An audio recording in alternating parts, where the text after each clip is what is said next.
Assalamualaikum warahmatullahi wabarakatuh. Kembali lagi di channel saya dengan wajah yang berbeda tapi dengan orang yang sama ya.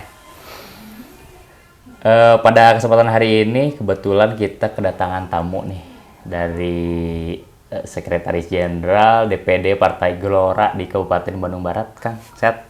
Alhamdulillah sehat, Kang. Nah, jadi pada kesempatan kali ini kita bicara ngobrolin hal-hal yang ringan aja ya. Soalnya kan di Partai Gelora sendiri kan penjelasan-penjelasan mendetail tentang apa itu Partai Gelora, apa itu yang kami lakukan, gitu kan. Sudah dijelaskan secara mendetail mungkin sama eksekutifnya ya Kang ya? Ya. Kayak Ketua Umum Pak Anies Mata juga sering di podcast bilang, Pak Fahri Hamzah juga ada. Mungkin kali ini kita akan tanya-tanya masalah yang basic atau masalah-masalah yang notabene itu banyak dipertanyakan sama masyarakat yang awam gitu Kang. Oke, kita mulai aja kayaknya dari pertama dulu aja, perkenalan dulu Kang. Siapa Akang dan kegiatan sehari-harinya apa gitu. Ya, baik. Terima kasih Kak Khairul ya. Saya senang sekali bisa hadir di sini di channel Kang Khairul TV. Kang Khairul TV. Mudah-mudahan ini channel bisa terus berkembang dan bisa memberikan manfaat bagi masyarakat khususnya di Bandung Barat. Dan umumnya untuk semua siapapun yang ada di Jawa Barat dan juga di Indonesia ya. Amin, amin, Karena amin, ini kita sudah mulai masuk zaman digital. Jadi ruang-ruang keterbatasan itu sudah mulai kita abaikan dalam pengertian zaman ke depan memang cocok dengan karakter Kang Khairul nih yang udah bikin channel. Seiring sejalan mudah-mudahan juga bisa bermanfaat. Gitu. Amin Kang. Nah saya alhamdulillah bisa hadir di sini. Nama saya Bahrul Ulum. Ya. Saya itu biasanya juga dipanggil itu sama teman-teman tuh Mang Ulum. Mang Ulum ya.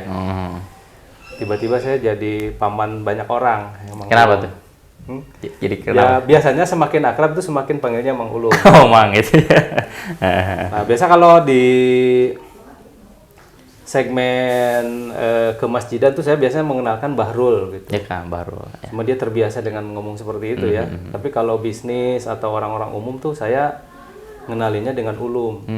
Takutnya salah nanti harusnya Bahrul malah panggilnya Bahlul kan. Bahlul. Lebih baik saya Bahrul Ulum, Bahlul. Bahlul itu kan suka tuker-tuker. Jadi lebih baik saya kasih nama Ulum gitu. Jadi dengan seperti itu nanti ketahuan ini sebenarnya segmen mana yang saya ketemu di masyarakat gitu. Saya sebenarnya asli lahir di Cianjur. Cianjur ya.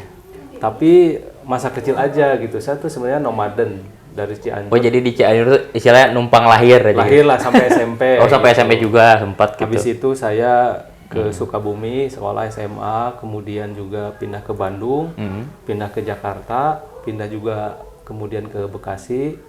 Nah pas di situ saya pengen balik lagi ke Bandung gitu. Nah alhamdulillah ternyata Bandungnya itu Bandung Barat gitu. Dan hari ini alhamdulillah bisa hadir di sini. Begitu Kang, sederhana ya. Untuk di Gelora sendiri nih Kang, Akang ini jabatannya apakah? Terus apakah Akang pernah ikut di partai-partai lain? Mungkin pernah berkecimpung di dunia politik lah istilahnya dulu-dulu. Seperti apa gitu Kang? Nah saya sebetulnya takdirnya saya itu sejak SMA itu saya berkecimpung di OSIS. Jadi saya bisa disebut sebagai organisatoris lah. Jadi bahkan sampai terakhir kuliah pun saya presiden BEM. Oh, aktivis ya? Aktivis. Alhamdulillah. Aktivis. Jadi memang saya itu selalu seneng ketika ngumpul-ngumpul sama teman-teman, ngobrol sesuatu baik yang bercanda ataupun serius itu saya seneng. Gitu. Nah, dulu saya semenjak kuliah sudah mulai bersentuhan dengan salah satu partai. Gitu. Dan saya termasuk secara ideologis memang saya selalu memilih bahwa hidup itu selalu berpartai. Nah, dan saya juga punya keyakinan bahwa kita semua itu dalam pengertian politik semua di dalam lingkup kehidupan kita tuh kita berpolitik lah. Betul. Nah, kalau masuk partai kan ini urusannya partai politik tuh maksudnya politik praktis. Kita di rumah tangga juga berpolitik gitu kan ya. Kemudian di masyarakat juga berpolitik, RT, RW, bahkan di lingkungan sosial masyarakat juga politik. Minimal pemilihan kata pada saat kita menyampaikan secara baik itu juga bagian dari politik. Itu saya punya pemahaman seperti itu. Nah, adapun saya masuk ke partai politik, alhamdulillah sejak 19 tahun yang lalu lah ya. Oh, cukup lama juga ya. Itu saya masuk di partai dan nggak pindah-pindah. Sebenarnya saya setia, Kang. Berarti ini partai kedua mungkin ya? Ya, kedua. Kedua. Dan kedua ini pun saya masuknya dalam gerbong membangun partai, bukan pindah partai. Iya. Itu beda dikit sih, tapi nanti ngaruh ke kitanya. Jadi saya kalau sudah tidak bisa terwadahi ide masukan saya di sebuah partai, kemungkinan besar saya akan pilih partai lain yang bisa koheren. Jadi ide-ide kita tuh bisa tertampung. Nah, itu merupakan bagian di karakter partai yang harus terbuka gitu. Tapi kalau partai kita ada ide terhambat, apalagi ide itu menurut kita adalah bagian dari ideologisasi yang kita punya, ya mungkin itu yang menjadi pemicu kemudian kita membangun atau pindah ke partai yang lain. Saya sejak 2019 itu masuk di Partai Gelora, saya sekretaris di Kabupaten Bandung Barat. Itu tidak lama setelah di Jawa Barat dikukuhkan. Dikukuhkan, berarti dikukuhkannya mungkin baru-baru ini aja ya Kang ya? Ya, pengukuhan dalam arti struktur gitu. Struktur yang lengkapnya. Cuman bantu ngebangun Gelora sendiri dari tahun 2019 gitu. 2019 sejak Gelora Nasional hadir, itu saya terlibat banyak secara histori. Nah, kemudian saya ditugaskan di Kabupaten Bandung Barat. Oh iya, luar biasa saya, sekali ya. Dimanapun saya sebenarnya siap lah. Dan kebetulan jadi sekretaris Bandung Barat saya juga siap. Mudah-mudahan ada manfaat buat Kabupaten Bandung Barat. Oke, itu berarti sekilas cerita pengalaman Kang Bahrul mungkinnya di... Saya manggil apa? Kang Bahrul? Mang Ulum aja, Mang Ulum. Mang Ulum. Boleh. Mang Ulum. Jadi pada garis besarnya tadi Mang Ulum juga berstatement lah istilahnya mah, bahwa segala bentuk kegiatan kita di kehidupan itu adalah politik ya. Iya. Cuman kan pasti ada pembeda mungkin ya. Antara politik yang seperti sekarang mungkin dengan politik yang orang-orang pun bahkan tidak tahu bahwa dia itu sedang melakukan politik gitu kan. Jadi menurut Mang Ulum nih gitu kan, perbedaannya apa gitu? Perbedaan dalam arti politik yang istilahnya yang sehari-hari kita lakukan dengan politik yang sekarang ditempuh gitu. Jadi sebenarnya saya menyebut politik dalam sehari-hari itu keniscayaan. Keniscayaan. Nah, politik masuk ke partai politik itu bagian dari pilihan. Saya pun sebenarnya punya, ya mungkin orang lain menyebutnya sebagai passion ya, bahwa saya ketika dalam sehari-hari itu berpolitik, saya harus masuk di dalam kanal-kanal politik praktis, dalam hal ini adalah partai politik. Karena sayang, jadi saya punya pendapat, karena politik praktis kemudian kita sebut sebagai partai politik, itu pilar-pilar di dalam kita berdemokrasi. Gitu. Banyak orang yang mungkin sedikit lah ya yang a priori buat apa masuk partai politik, padahal menurut saya itu harus. Kenapa tuh harusnya? Karena kalau kita di dalam lingkup sehari-hari, sumber daya yang kita punya itu terbatas pada apa yang kita punya. Misalnya begini, kalau kita punya kebaikan, misalnya ya, Kang Khairul punya kebaikan, saya misalnya juga sama. Ketika ngasih ke orang, saya punya sumber daya sebesar-besarnya, itu sifatnya kan terbatas. Kan? Tapi ketika kita masuk di dalam politik praktis, yang ujungnya adalah nanti masuk ke dalam parlemen, kemudian kita juga menjadi bagian dari pilar organisasi demokrasi itu, maka kita punya banyak sumber daya yang bisa kita alokasikan bagi kemanfaatan masyarakat. Jadi masyarakat atau organisasi gitu? Masyarakat. Masyarakat. Organisasi itu kan sebetulnya sebagai jalan aja. Sebagai jalan. Sebenarnya mancing, guys. Kan banyak kasus kayak gini kan. Kadang kalau orang itu kan ya terutama di partai politik lah, yang notabene tuh pasti lebih memperhatikan ya orang-orang partainya tersebut gitu. Di luar itu ya bodo amat, itu mereka milih orang bukan milih kita gitu kan. Nah, Partai Gelora tuh tipikal partai yang seperti itu bukan sih? Partai Gelora sebetulnya kata kuncinya itu ada beberapa. Pertama, kalau saya compare dengan yang sebelumnya, ada dua kata kunci. Yang pertama itu adalah keterbukaan. Jadi ada sesuatu yang kita nggak ngerti, tiba-tiba kita posisi di mana, apa yang kita sampaikan juga apakah betul-betul ini diserap aspirasi kita atau tidak. Maka itu menurut saya itu sudah jadi masalah. Gitu. Jadi akuntabilitasnya seperti apa? Misalnya nih, kita mau sesuatu yang sifatnya benda atau uang gitu, kita iuran atau apa gitu. kita iuran itu sesuatu yang sifatnya organisasi kan harus dilaporkan. Betul, betul. Nah, kalau kita menuntut itu kemudian tidak ada, maka ya ini pasti masalah kan. Betul. Kenapa ini nggak bisa kita buka gitu akuntabilitasnya. Kemudian juga tadi ya, dengan kreativitas kita, ide-ide kita nggak masuk itu seperti apa. Jadi saya mau Partai Gelora itu, sebagaimana juga spirit awal, dia keterbukaan itu ada gitu. Terbuka, Dan kita juga ya bisa dibilang nih saya migrate generation lah. Memang saya nggak muda-muda amat, tapi belum tua lah, can kolotnya. Usia berapa sih Kang Ulum? Yang tanya. Aduh, ditanya. Pokoknya mendekati usia Rasulullah dapat wahyu lah gitu. Ini jadi titik krusial saya itu udah mulai. Berapa baru rak? Bolos lagi banget. Aduh, bolos ya pasti. Bolos. Rasul itu dapat wahyu usia 40 Oh, tahun. 40 ya. Jadi saya udah mendekati itu. Udah mendekati gitu.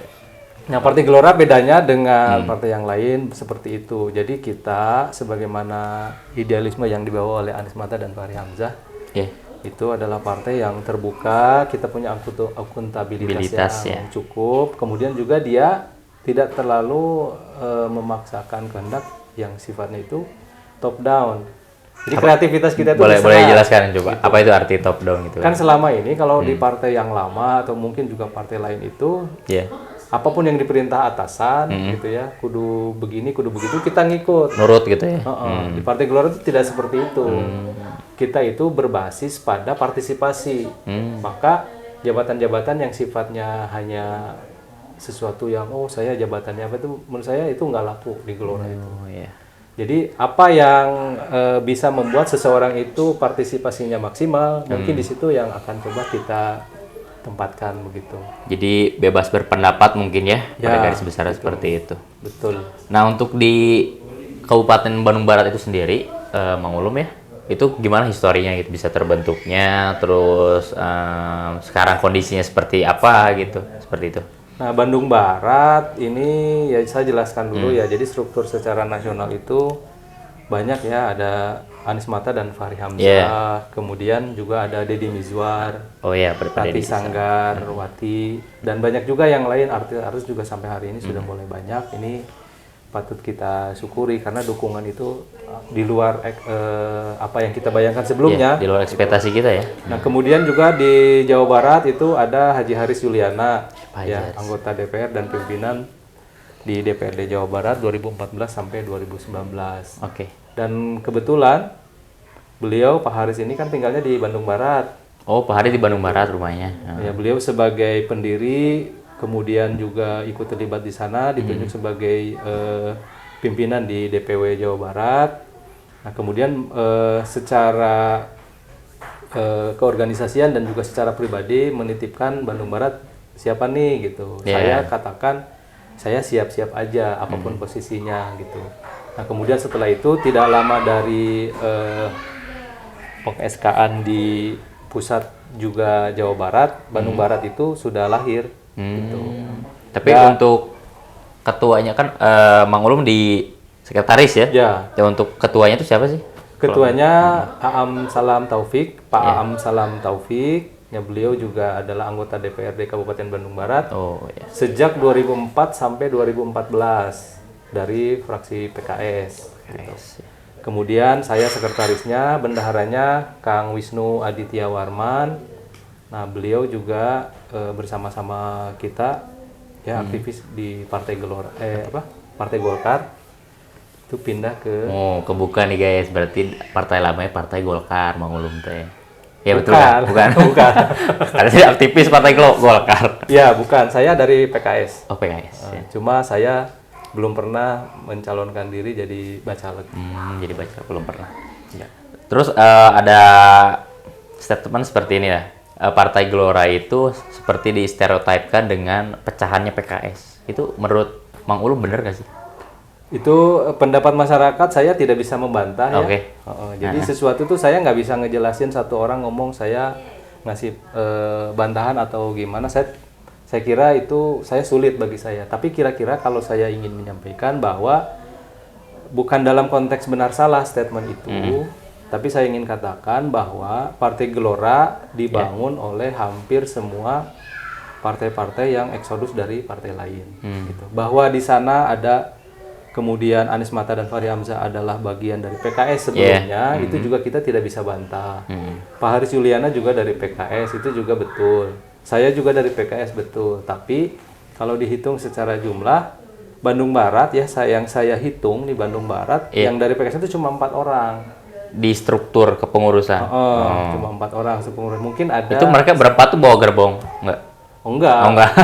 Enggak juga ya. Kita ya kan, yang orang 4-nya Kang. Kalau di belakangnya nggak tahu kita kan. Oh iya, maksud saya seingat saya kalau saya hitung ada 4 orang dan memang betul-betul kader PKS yang pindah secara Bandung Barat itu 4 orang gitu.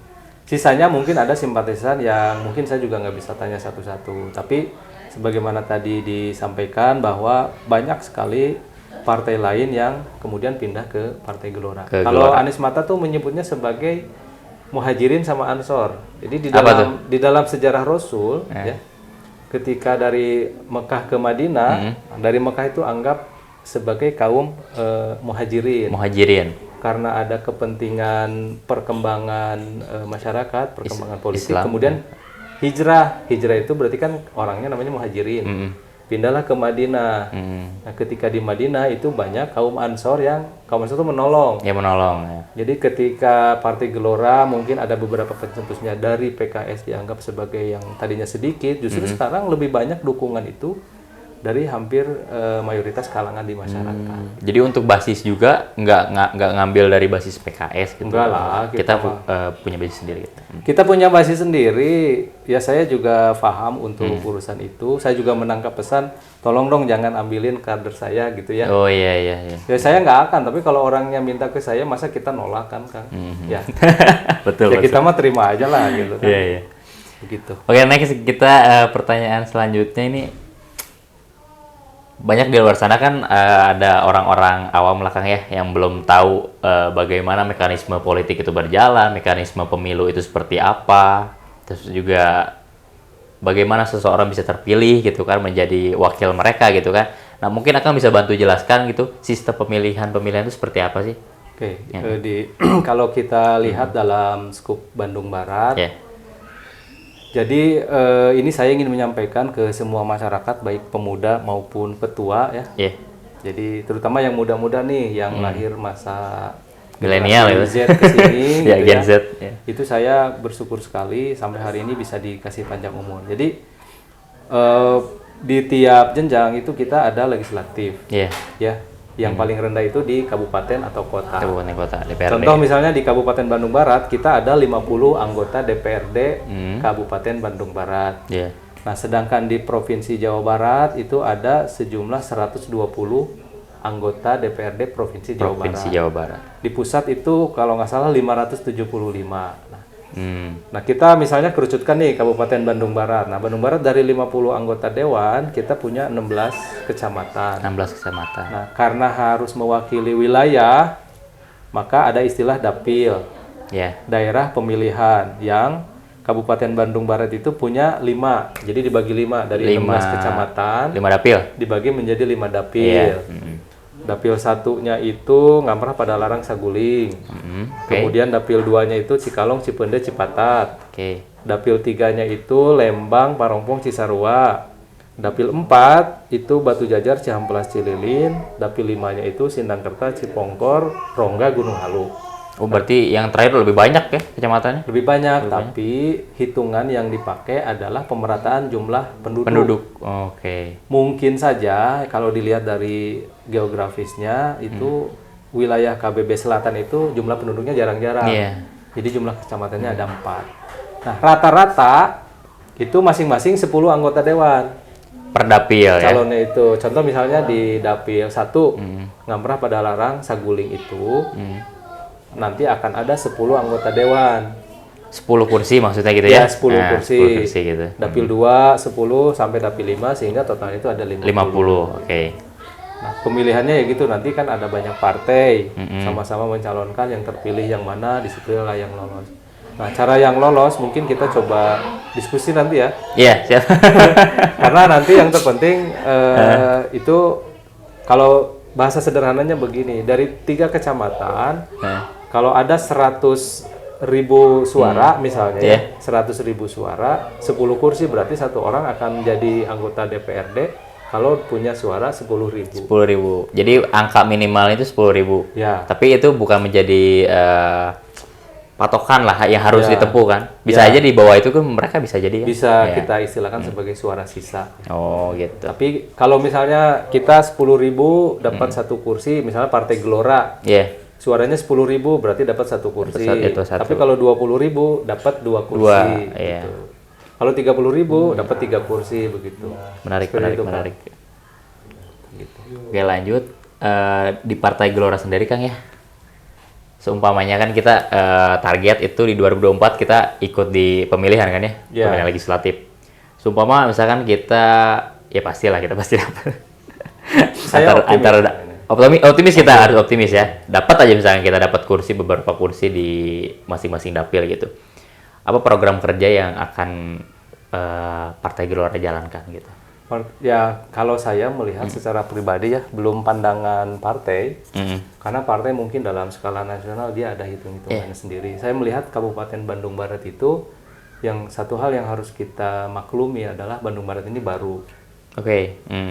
Nah, 13 tahun ya, dari 2008. Jadi, menurut saya memang banyak sekali pembangunan di Bandung Barat itu yang masih perlu kita kejar. Ya.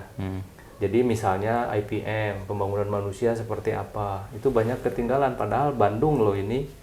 Jadi kita Bandung aja pinggir loh. kan. Jadi secara pendidikan juga ternyata secara persentase yang lulus SMP-nya itu masih kurang dari 100%. Padahal itu pendidikan wajib. Nah, kemudian juga pembangunan-pembangunan yang lainnya. Hal lain yang saya perhatikan adalah berkaitan dengan bagaimana elit Bandung Barat itu yang lebih fokus pada mengejar jabatan.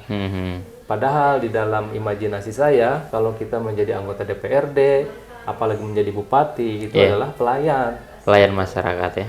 Jadi logika bisnis di dalam menjadi pejabat itu menurut saya itu yang harus kita koreksi banyak ya, khususnya di Bandung Barat. Nah, Partai Gelora apa yang akan dilakukan ketika menjadi atau ada perwakilan nanti di DPRD? Nah, saya kira tugas-tugas itulah yang harus kita coba eskalasi, kita percepat supaya Bandung Barat nih potensinya yang cukup luar biasa dari dataran tinggi sampai rendah, sumber daya alamnya juga tidak kalah potensial. Bagaimana secara patokan pembangunan itu bisa kita kejar gitu. Tadi spiritnya itu Kang. Apa itu spiritnya? Jadi spiritnya itu saya kalau ditanya pribadi mau menjadi dewan nggak, saya nggak mau dalam konteks berbisnis. Karena kita rugi terus kalau bisnis itu. Kalau bener ya. Kecuali kalau korup. Kalau korup ya kita udah lain lagi ngomongnya. Jangan ditanya itu. Gitu. Maka tapi insya Allah kita nggak ada yang gitu ya. Insya Allah nggak ada. Saya sudah jagain lah. Gitu. Anak-anak muda sekarang itu bisa membedakan. Ada saatnya kita menjadi pelayan masyarakat. Ada saatnya kita menjadi pebisnis. Mengurusi ekonomi. Oke, next. Pertanyaan selanjutnya itu apa sih yang ada di Gelora tapi nggak ada di partai lain gitu kan? Ciri khasnya kita apa gitu? Saya menuliskan ada 3. Pertama itu akuntabilitas atau keterbukaan. Keterbukaan pertama. Kemudian kedua kreativitas. Kita nggak dihambat. Nah, jadi semua peran kita itu tidak berbasis pada jabatan-jabatan. Kadang pengen di DPD lebih keren daripada DPC atau pengurus kecamatan. Enggak. Kita mana yang paling cocok, mana yang paling bisa berpartisipasi secara maksimal, siapapun itu kita masuk ke dalam gerbong itu, saya kira itu menjadi hal yang perlu kita dorong gitu ya. Bahkan nanti pencalonan juga tidak berbasis pada senioritas. Karena ini orang pejabat sudah kawakan di dalam dunia itu pindah ke Gelora ya. Tidak seperti itu, kita ada hitungan sendiri gitu. Nah, yang ketiga yang terpenting adalah mentalitas kolaborasi. Jadi kolaborasi itu harus menjadi spirit awal ketika kita masuk ke Partai Gelora. Karena apa? Sesuatu yang tidak bisa kita bantah, sesuatu yang kita bisa pungkiri bahwa kita ini akan banyak orang yang terlibat, orangnya heterogen, background masing-masing berbeda. Nah, sehingga mentalitas pertama jangan sampai kebanyakan di partai lain, oh dia mah orangnya begitu, ini begini saya nggak mau dan seterusnya. Nah, bahkan ini bukan hanya di kedaerahan, tapi juga mungkin di nasional ada orang yang tidak punya mentalitas kolaborasi, sehingga dalam membangun itu dia egosentris yang dipakai. Iya. Gelora punya mimpi bahwa apapun yang menjadi masa lalu kita itu coba kita lebur lah, kita lihat ke depan, masa lalu biarlah berlalu gitu. Tapi yang terpenting apa kuncinya? Mentalitas kolaborasi. Saya tidak bisa mengerjakan secara sendiri. Akang juga sama mungkin ya, punya kelebihan tapi punya kelemahan, kita saling menutupi. Itu yang saya sering catat, kolaborasi. Kolaborasi ya, menarik dari Kang Ulum. Gelora itu kolaborasi ya Kang ya? Iya. Terus pernah dengar gak ada istilah arah baru Indonesia? Itu artinya apa? Akang tahu? Saya dengar. Apa itu? Arah baru Indonesia itu adalah bagaimana, sebenarnya arah baru itu ada ininya Kang. Apa itu? Ada wadahnya. Ada historinya gitu ya? Garbi. Oh, Garbi. Gerakan Arah Baru Indonesia. Berarti itu nama organisasi mungkin? Ya, Terus hubungannya sama Gelora apa itu? bahkan orang menyangka bahwa Garbi itu adalah cikal bakal Partai Gelora gitu. Nah, tapi memang prinsip-prinsip Arah Baru itu sudah ada dan itu masuk di dalam kurikulum Partai Gelora. Jadi Arah Baru itu adalah bagaimana Partai Gelora menerjemahkan Indonesia ya hari ini seperti apa.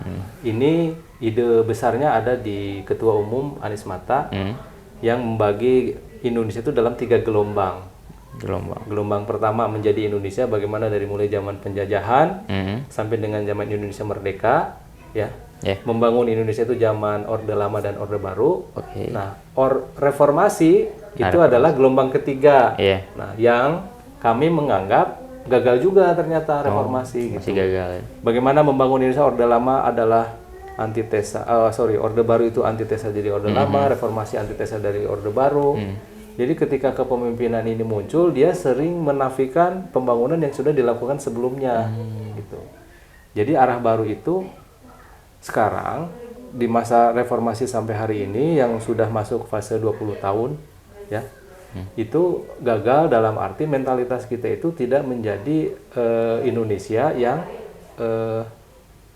tadi kolaborasi itu kan kita ada kontinuitas. Kita nggak boleh misalnya mencerca pemimpinan yang sebelumnya. Betul. Nah, arah baru itu kita menerjemahkan bahwa mental kolaborasi, kemudian keindonesiaan harus dilihat sebagai sebuah potensi, sehingga setelah arah baru nanti ujungnya adalah kita punya visi 5 besar dunia. 5 besar dunia. Ada lagi tagline ada 5 besar dunia.